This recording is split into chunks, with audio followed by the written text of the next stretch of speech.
Hello YouTube and welcome to lesson 53 of the Adobe InDesign tutorial series, and today I'm going to show you how to export Flash file out of InDesign. So Flash is actually not used these days much, but anyway, if you want to use it for some reason, you can export it anyway. So you can just go to export over here, and inside what I'm going to do is I'm going to export a Flash. So I'm gonna make a new folder right here, and I'm gonna go inside and I'm gonna choose something called a Flash player. So Flash CS6 Professional, if you were to choose this, then this will actually export a file that you can open up with Adobe Animate or Flash. So I'm just gonna choose Flash player, choose SWF, and I'm gonna press save.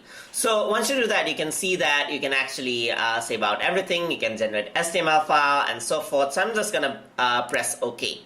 And once I do that, what happens is that you'll get this one. So I don't really have Flash right here enabled, I guess. So I'm just gonna click on it and allow Flash, and you can see that I can click on it to allow Flash, and there you go, there's my Flash document. So you can see that this is actually Flash, so I can adjust the quality of the document and so forth. So you can easily create Flash interactive documents quite easily. You can create interactive elements just like that. So you can see that InDesign can be used for a great deal of like applications. Like you can export Flash, you can export EPUBs and so forth. Anyways, this is how Adobe InDesign exporting in Flash works. Hope you guys learned something as always, and as always, please like, comment, share and subscribe.